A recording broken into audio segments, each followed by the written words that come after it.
Some people don't some people don't understand how I operate. Um, God sent me into a nursing home to minister to this sister.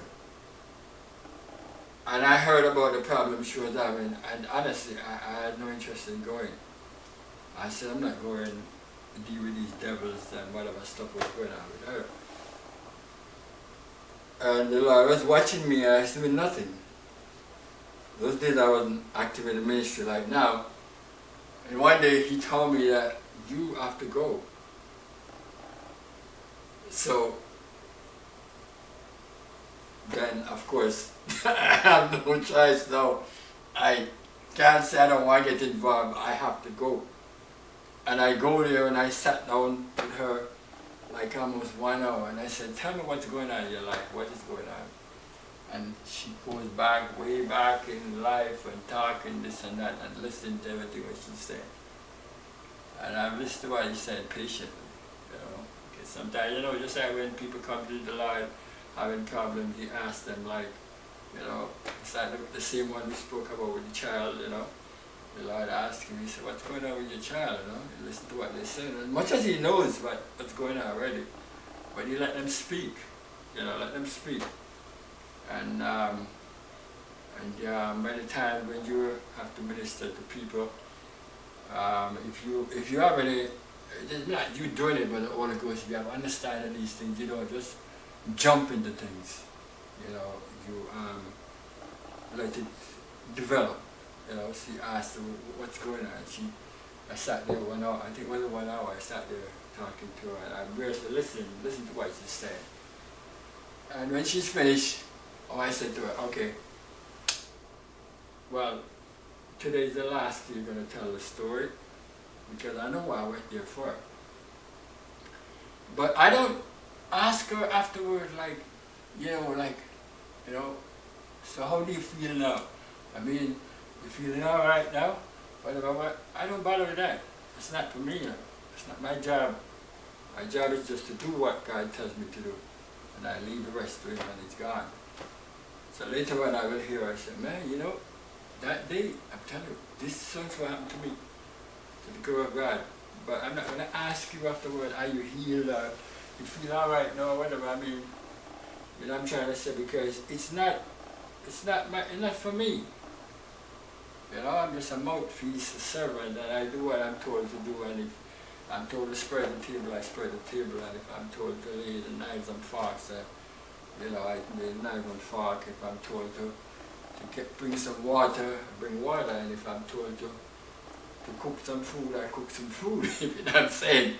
If I'm told to serve the food, I serve the food. You know what I'm saying? But everything is of God. And today, as I speak about this, I'm saying, I'm saying to you that the Lord told me, He said, these things are distraction, pay no attention to them, right? And it's a good thing He told me that, because where would I be distracted? And as much, it didn't stop. It didn't stop. It didn't stop until this very day. If I go there, the same thing would happen. But the Lord said to me already, He said, pay no attention to them. They're a distraction to keep you, that eventually you end up like Samson. What I'm saying, I talk about Samson a lot because God showed me a lesson. I spoke about Samson, right? Because he had a gift, but he used the gift to please himself. So in other words, God was at his bidding instead of him at God's bidding. So, and that's like putting the cart before the horse, right? And many of us, that's the way we approach things, where God is at your bidding, not you're at His bidding. So, He has to go wherever you want Him to go. I'm trying to say to you. And I said to you, the devil, I was getting this voice, I was getting something he said to me like, well, don't get involved, right? But the devil was afraid that if I got involved, then he would have to leave. And then God said to me, yes, you're going to get involved. I'm going to send you. Okay? So because I'm at His bidding, then whatever I say to myself becomes unimportant right now. Okay? So I have to do what he tells me to do.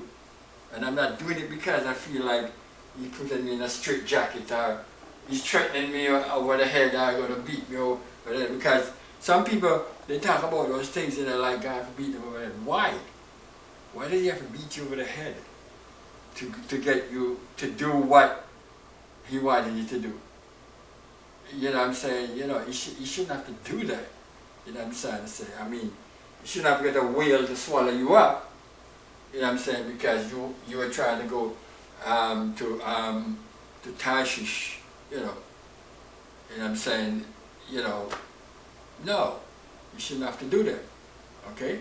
So, as we talk about this today, and I'm saying that my job before heaven is to prepare people for eternity.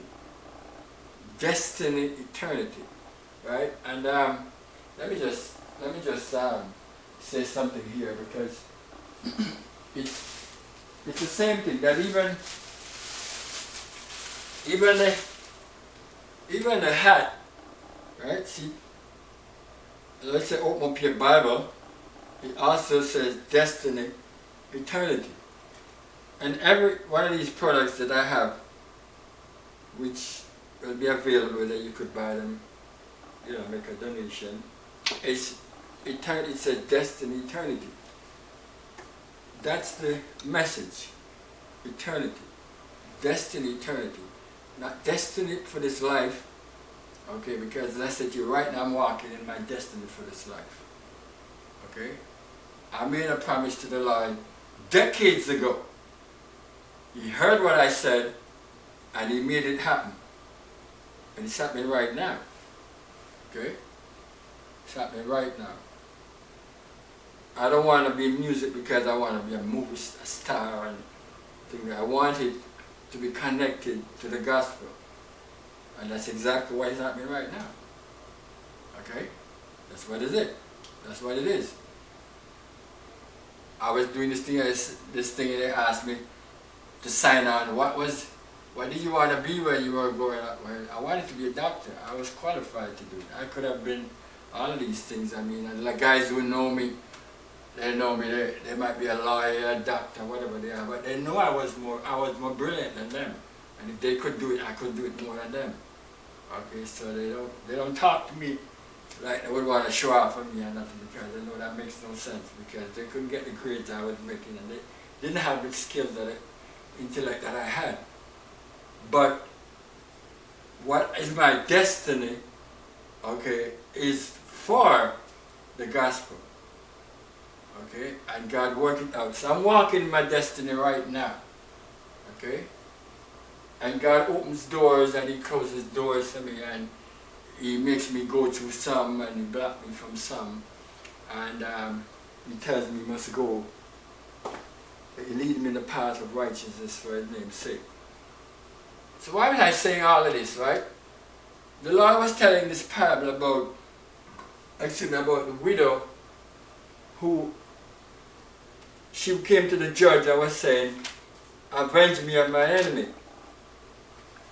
Now most time when we did speak about this parable, we were trying to tell people that, well, you know, even though things doesn't look possible, then keep on, you know, praying, seeking, that by faith it will become a reality. Right? And where are we with this? We are in Luke chapter 18, right? With this. I'm not sure what it is. Yeah. I think my eyesight is better now. I can see this thing better. And it said, the judge was a man who feared not God nor man.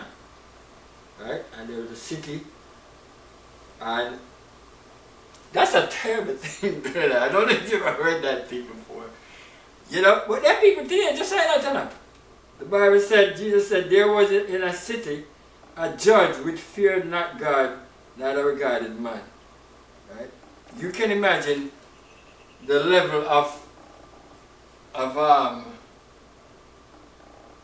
I don't want to use the word about egotism or chauvinism or what kind of ism. I forget to use it. I used to say when we were going to school. That person is full of isms. Yeah, he's too much of himself. I mean, he's like, I don't give up, you know, who you think you are. And as for God, he tell him about the fear of God. You don't care anything about that. I don't want to hear nothing. But he was made by God. He had a heart, he had a mind, think, and all these things. And somehow the Bible said that because the woman kept coming to him all the day long with the same thing, he got to a part where he got fed up. You see, he's still a man, he can get fed up. And he decided that, I'm sick and tired of this now, I'm telling you, this is freaking me out. Right, so as much as you say that he's acting like he's so macho and nothing can change him and nothing can move him, but something got him messed up. And he said, I'm tired of this woman. I'm sick and tired. Who is it? That woman? Oh no, tell her I'm not here. You know what I'm saying? I said, come now, but you can't tell her I'm not here. We're going to tell her that you're the judge. Okay. And he looked at the schedule for today and he said, hold on, who is this person? And he said, Mary Jane. That woman again? All right. And he got sick and tired of it. He said, you know something, all right, let me just deal with her matter so she can, and she comes and she said, you know, I have such and such a thing. And he said, okay, how much is so and so and so and so and so and so? And he just dismissed her with it and said, all right, go ahead. And God was saying, the Lord is saying that, you know, a man is so callous and cold-hearted and, you know, Pastor used to talk about recalcitrant, you know what I'm saying?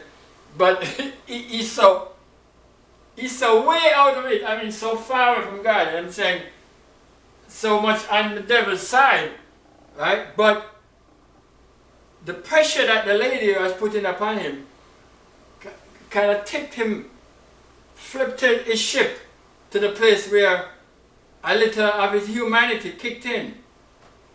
A little of his heart is you know, of the emotion that human beings are made with started kicking. And he said, no. You know, he said, all right, give her what she wants. Let me just get this woman out of my sight here with this thing. But when Jesus spoke that, he said here, he said that if, and shall not God avenge his own elect, which cry before him day and night, though he be along with them? That's a question. Verse 7.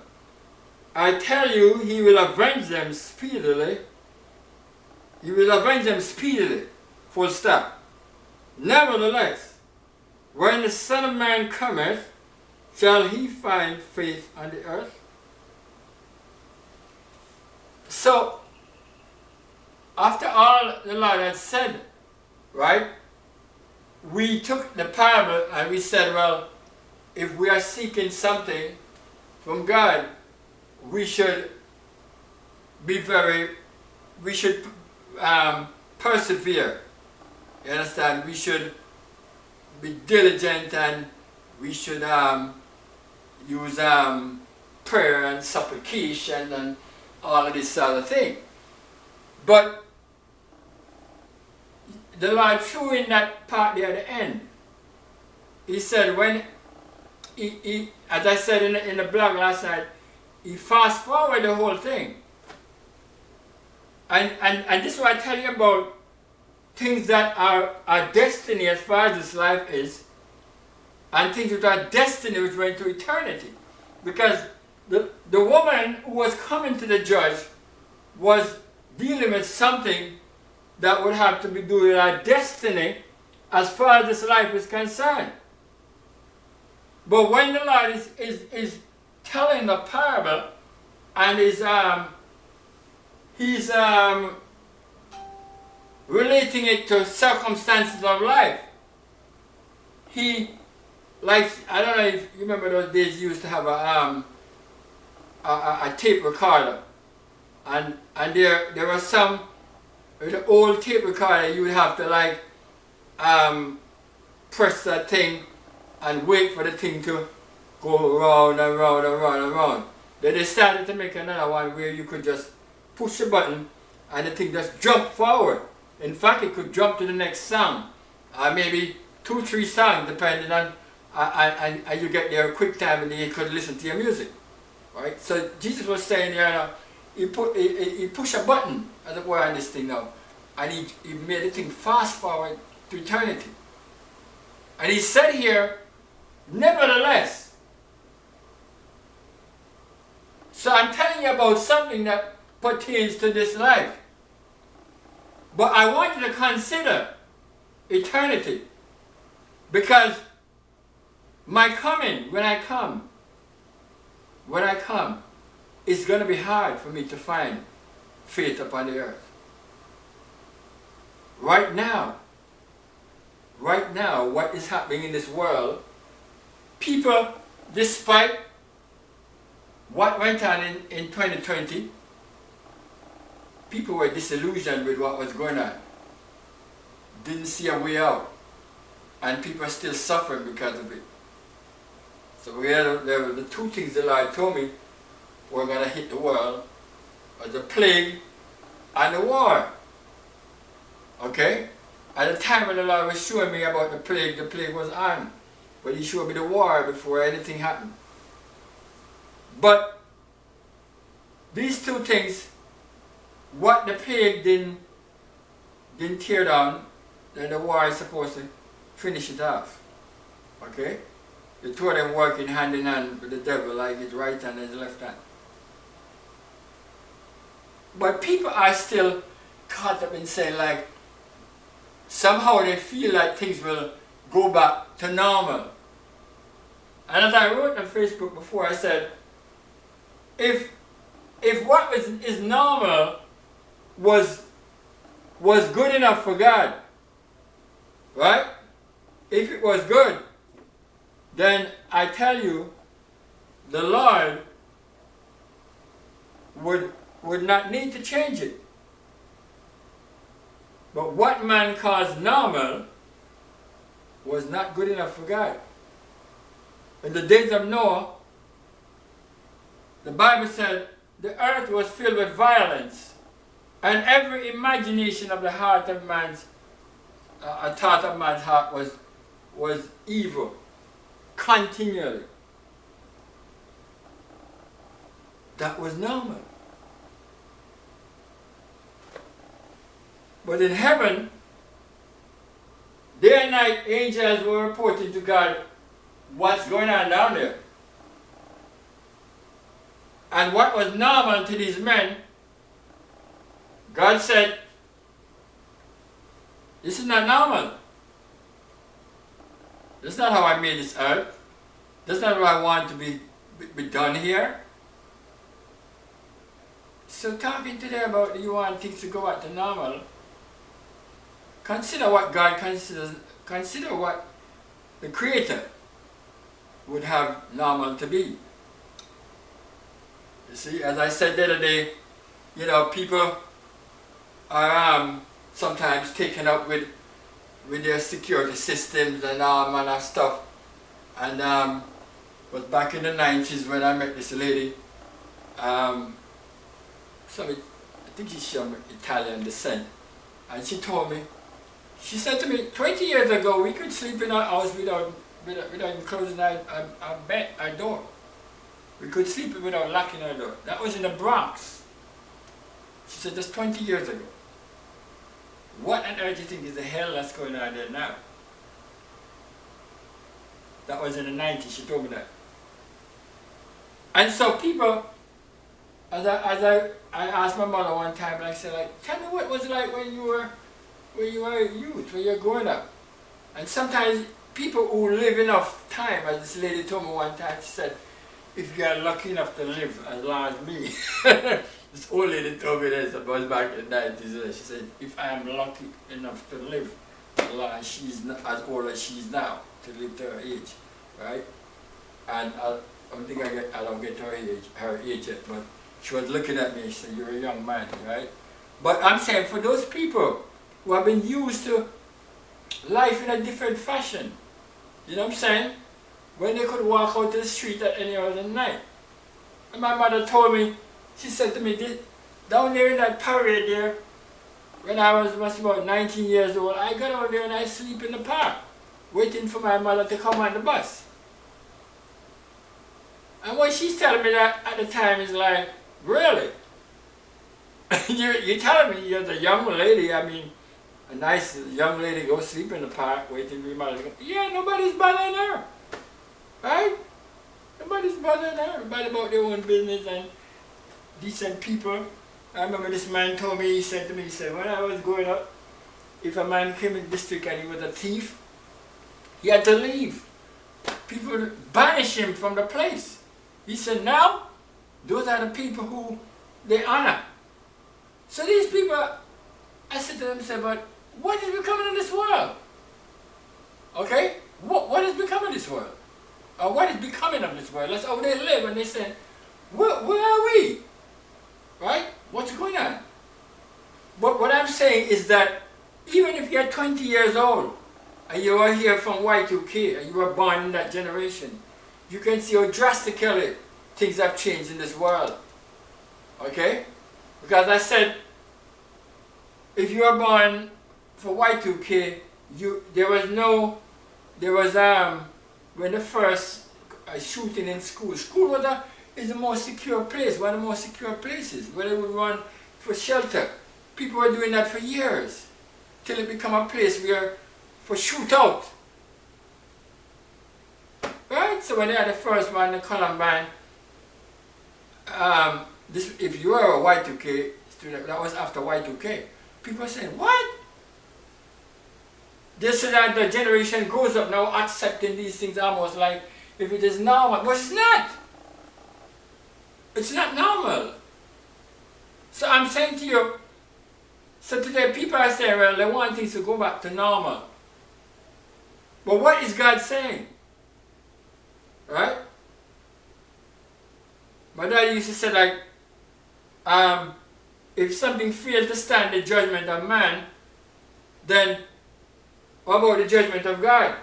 And the Apostle Paul put it that way. He said that if we receive the witness of man, the witness of God is greater. So if your mother is looking at this thing and saying to herself like, you know, I don't know what this could be coming in this world. I mean, I remember the days when, so what do you think heaven's doing? What the angels are saying? The angels are saying, they're saying, you know, they say to God in heaven like, you know, you destroy Sodom and Gomorrah, see, come back. You destroy in the time of Noah, he came back, right? And these people are not even like the time of Jonah, because Jonah didn't want to take the message, you know. But when Jonah went to Nineveh, and the king heard that God was angry with them, the king called for a fast throughout all the country, and said that even the baby shouldn't eat, the animals shouldn't eat, nobody should eat. Because we can't afford for the wrath of God to fall upon us. Where is that spirit among people today that would say, we cannot afford for the wrath of God to fall upon us? We cannot. It doesn't even matter, you cannot abide it, because forget about that. Okay? Because the Bible said, God is a consuming fire, and don't play with God, right? Don't play with it. Now I'm not saying you can't abide it, but I'm saying you cannot afford, right? And I said it many times, I'd rather you be angry with me, you be upset with me, than my God to be angry with me. And I told somebody that one time some years ago. I told him that straight out. Because the point is that I wasn't born attached to you. And if my mother was attached to her, I'd be cut off from her, and I can live without her and she live without me. Right? But I can't live without my Father in heaven. You get me? See what I'm saying? If you notice that some things, my mother can drink milk. She could feed me with the breast, but she can't make me drink. She can't swallow it for me. If she swallowed the milk, or she drink the water, it goes into her stomach, not mine. Okay? I'm just trying to say to you some things you have to do for yourself. So your connection with God, you need that. And it is not just something that is something that, well, you could have, but it's something that is vital. It is a life. So what is it today?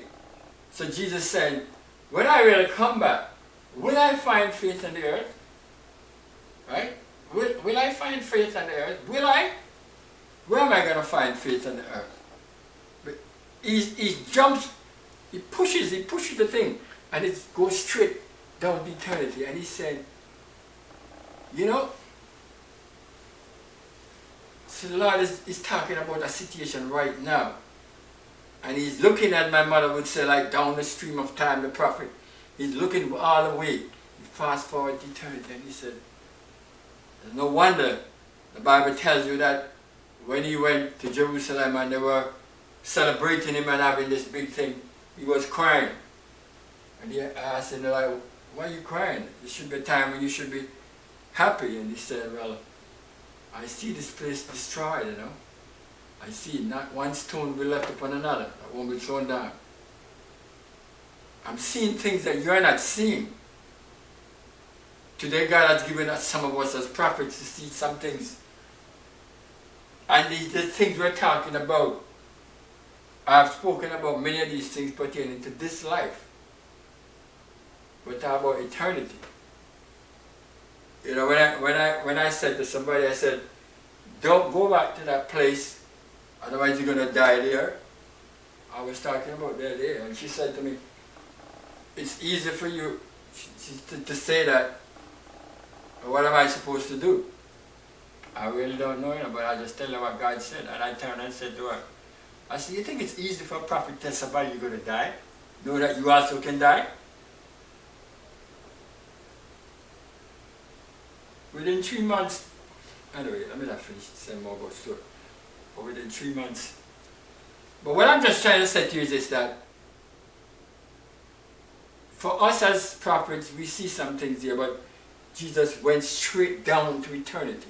And he saw a day coming when faith, and today faith is used to mean all manner of things, but we're talking about for people to trust in God, right? For people to have confidence in God, right? For people to invest in the kingdom of God. The Lord was seeing a time coming when it will be out of style. It will be even among the church, people who are Christians won't be doing it. And this widow, as he's told in the parable, she was strong in faith, hoping that the judge would break, I would give her a break. I said break, and give her a break. Yeah. But he said with God, we don't have to go through all of that. God is no callous, I mean, you know, inconsiderate person that, because the Bible said, he knows our frame. Remember that we are dust. He made us. He knows the things that we can deal with, and he knows our breaking point and the things that, you know, so he's not like we deal with some wretched person like this judge who we're talking about here. But even then, what I'm saying, so you don't need that amount of pressing and whatever to deal with God, because you know, the cold-hearted, whatever, God is giving us much more than even what we even ask for. And if we were supposed to ask for everything we need, I'm telling you, it would be crazy. Because we don't even know what we need. Alright? You know what I'm saying? Just Thursday evening, I almost had a serious crash. I would have died, and I mean, could have been dead or whatever. You wouldn't even see me here now. And I was driving.